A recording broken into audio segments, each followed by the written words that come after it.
If there is a self-regulating mechanism in the economy, some corrections should happen in the labor market, in the recessionary and inflationary gap, to bring the market back to its long-run equilibrium, isn't it? Till now, we have learned that if the economy is in a recessionary gap, it is producing a real GDP level that is less than natural real GDP. The unemployment rate is greater than the natural unemployment rate, and a surplus exists in the labor market. What next? What should happen in various markets to restore the economy to its long-run equilibrium? This question might be bugging you. Let's see what logic our economists have given for self-regulating mechanism of the economy.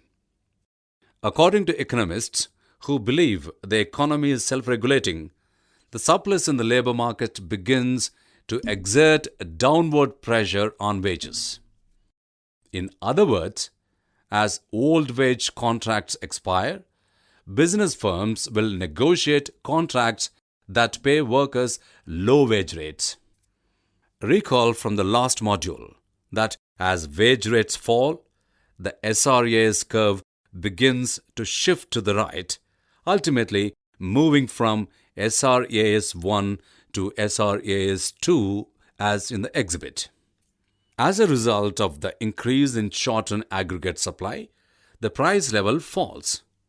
But as the price level falls, the quantity demanded of real GDP rises due to the real balance, interest rate, and international trade effects, all of which were discussed in the last module. As the price level falls, the economy moves from one point on the eddy curve to a point further down on the same curve from point 1 to point 2. In the exhibit, this is a move from point 1 to point 2. As long as the economy's real GDP is less than its natural real GDP, the price level will continue to fall. Ultimately, the economy moves to long-run equilibrium at point 2, corresponding to P2 and a natural GDP of $1 trillion. So, recessionary gap. Unemployment rate is greater than natural unemployment rate. Surplus in labor market. Wages fall. SRAS curve shifts to the right. Fall in prices in goods and services market. Increase in consumption, that is wealth effect. Investment, that is interest rate effect. And net exports, that is exchange rate effect.